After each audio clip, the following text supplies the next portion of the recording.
पूरी तरह से पुरएतमाद और सुपर कॉन्फिडेंट नजर आने के लिए ये 6 काम अभी से करना स्टार्ट कर दीजिए। इंशाल्लाह आप अपनी जिंदगी में बहुत बड़ा चेंज देखने वाले हैं। पहला काम तो ये कि अपने एनवायरनमेंट को एक दफा देख लें, क्योंकि हमारा एनवायरनमेंट बहुत मैटर करता है। जिस भी लोकेशन पर आप मौजूद हैं, जो आपके इर्द गिर्द लोग मौजूद हैं, जरा सबसे पहले गौर कीजिए कि आपके इर्द गिर्द जो लोग मौजूद हैं उसमें कितने ऐसे लोग हैं जो कि सुपर कॉन्फिडेंट हैं, जो कि पुरएतमाद तरीके से बात करते हैं, जो कि कॉन्फिडेंस के साथ अपनी जिंदगी गुजार रहे हैं और जो कि हर मामले में अपनी एक राय रखते हैं और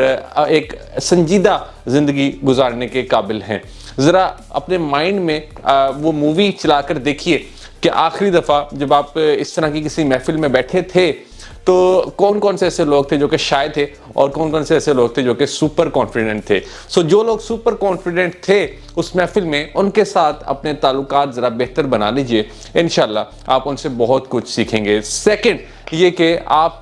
इस बात पर भी गौर ज़रूर कीजिए कि जब आप चलते हैं तो चलते हुए आपका कॉन्फिडेंस लेवल किस तरह का होता है, आप किस तरह चलते हैं। अक्सर लोगों को आपने चलते हुए देखा होगा कि वो बहुत ही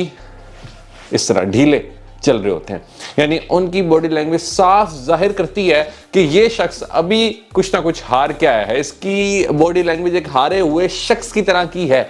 और यही मैसेज हमारे माइंड को जाता है। हमारा माइंड भी यही मैसेज रिसीव करता है कि शायद मैं एक हारा हुआ शख्स हूँ, मैं लूजर हूँ, मैं कभी कामयाब नहीं हो सकता और मैं इस वक्त जो ढीला हूँ वो शायद इसी वजह से ढीला हूँ कि मैं कुछ भी नहीं कर सकता, मैं एक बहुत बड़ा फेलियर हूँ और मैं लेजी तरीन इंसान।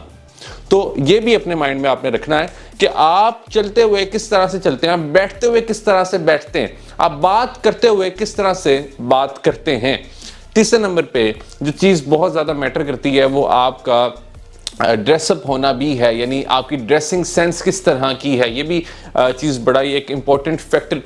है इस चीज़ में। ख़ास तौर पे आपने देखा ही होगा कि जो लोग भी तैयार होकर रहते हैं तो वो कॉन्फिडेंट आपको अक्सर नज़र आएंगे एज़ कम्पेयर टू उन लोगों के कि जो कि तैयार पूरी तरह से नहीं होते या उनका शौक़ नहीं होता कि वो डिफरेंट कपड़े ट्राई करें या वो नए नए कपड़े पहने। अब यहाँ पे ड्रेसअप होने का मतलब ये नहीं है कि आप महंगे तरीन कपड़े खरीदें या ब्रांड्स के कपड़े खरीदें अगर आप अफोर्ड नहीं कर सकते। इसका मतलब सिर्फ ये है कि आप अपनी ड्रेसिंग सेंस को इम्प्रूव करें और कोशिश करें कि हर रोज़ आप कोई नया कपड़ा ज़रूर ट्राई करें। इससे भी आप अपने कॉन्फिडेंस में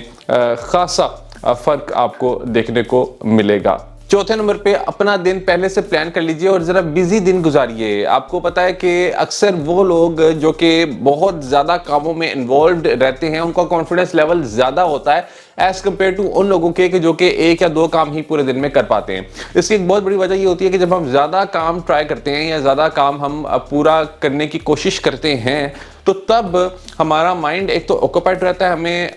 अजीब सी सोचें नहीं आती, ऐसी सोचें नहीं आती जो कि हमें सेल्फ डाउट में मुब्तला कर सके और उसमें फिर हम दूसरों के लिए भी अट्रैक्टिव हो जाते हैं क्योंकि हम इजीली किसी शख्स के लिए अवेलेबल नहीं होते और हम हर चीज़ को उसके जितनी वो अटेंशन डिजर्व करता है उतनी ही अटेंशन देते हैं।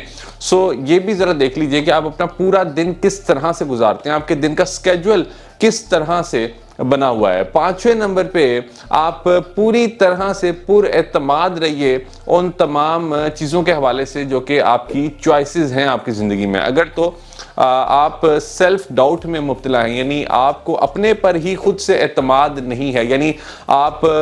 कॉन्फिडेंट तो नज़र आना चाहते हैं मगर आपको यूँ लगता है कि जो आपने ज़िंदगी में डिफरेंट चॉइसेस ली हुई हैं या जो आपका करियर है या जो आपका प्रोफेशन है या जो आपके की एजुकेशन है वो उस तरह से अच्छी एजुकेशन आपने हासिल नहीं की या आपने अच्छा करियर चूज़ नहीं किया या आप हर वक्त अपने आप को बुरा भला कहते रहते हैं, तो ये भी एक बहुत बड़ा रोल प्ले करती है आपकी कॉन्फिडेंस लेवल को शैटर करने में। याद रखिए कि अगर तो आप खुद ही सेल्फ डाउट में मुब्तला हैं और अपने आप को ही आप बुरा भला कहते रहते हैं तो इससे भी आप कभी भी कॉन्फिडेंट नज़र नहीं आएंगे। तो आपने कोशिश ये करनी है कि जो भी चॉइसेस आपने ली हुई हैं उनको अगर आप चाहते हैं कि आप रिव्यू कर लें तो एक दफ़ा रिव्यू कर लें। यानी अगर आपको लगता है कि आपका प्रोफेशन ठीक नहीं तो सोच लें कि इसके अलावा कौन सा प्रोफेशन आप चूज़ कर सकते हैं, मगर अपने आप को बार बार उस चीज़ को लेकर के क्रिटिसाइज़ करना یہ بالکل ایکسیپٹیبل نہیں ہونا چاہیے۔ چھٹے نمبر پہ آپ کو اس حوالے سے بھی پورا اعتماد ہونا چاہیے اور یہ بھی سوچنا چاہیے کہ جو چیزیں آپ کے اپنے اختیار میں ہیں وہ چیزیں آپ پوری کر پا رہے ہیں۔ یعنی اگر آپ یہ سوچیں گے کہ آپ پوری طرح سے اپنے پوٹینشیل کو یوز نہیں کر پا رہے یا پھر آپ ہر چیز کو کنٹرول نہیں کر پا رہے، تو اس سے بھی آپ کا کانفیڈنس لیول شیٹرڈ ہوتا ہے۔ تو آپ نے اپنے آپ کو یہ بھی سمجھانا ہے کہ جو چیزیں میرے کنٹرول میں ہیں وہ میں کرنے کی کوشش کر رہا ہوں اور وہ میں کرتا ہوں، اور جتنی بھی چیزیں میرے کنٹرول میں ہو سکتی ہیں وہ میں کروں گا۔ مگر جو چیزیں میرے کنٹرول سے باہر ہیں اگر میں ان کو کنٹرول کرنے کی کوشش کروں گا تو ڈیفینیٹلی اس سے میرے کانفیڈنس پر اثر پڑے گا۔ تو ایک دفعہ اپنے آپ سے یہ بھی سوال کر لیجئے کہ آپ کن کن چیزوں کو اپنی زندگی میں کنٹرول کرنے کی کوشش کرتے ہیں، کیونکہ اکثر یہ ہوتا ہے کہ ہم بہت زیادہ چیزوں کو کنٹرول کرنے کی کوشش کرتے ہیں اور اس میں اکثریت ایسی چیزیں ہوتی ہیں کہ جن کو ہم کنٹرول کر ہی نہیں سکتے، وہ ہمارے کنٹرول سے باہر ہوتی ہیں، اور جب ہم ان کو کنٹرول کرنے کی کوشش کرتے ہیں تو اس سے ہمارا اعتماد ہم کھو بیٹھتے ہیں اور اس سے ہماری زندگی بہت بری طرح سے متاثر ہوتی ہے۔ سو اگر آپ پر اعتماد نظر آنا چاہتے ہیں تو یہ 6 کام آپ کرنا سٹارٹ کر دیجئے، انشاءاللہ اس کا بہت ہی اچھا اثر آپ کی زندگی پر پڑے گا۔ اس ویڈیو کو اپنے ان دوستوں کے ساتھ لازمی شیئر کریں کہ جن کو آپ کو لگتا ہے کہ ضرورت ہے اس چیز کو سننے کی اور ان پر عمل کرنے کی۔ اگر ابھی تک آپ نے ہمارا یوٹیوب چینل سبسکرائب نہیں کیا تو آپ سبسکرائب کر سکتے ہیں تاکہ آپ میرے ساتھ کنیکٹڈ رہیں، اور فیس بک پر بھی اگر ابھی تک آپ میرے ساتھ کنیکٹڈ نہیں ہیں تو آپ مجھے فالو ضرور کر سکتے ہیں۔ آل دی بیسٹ۔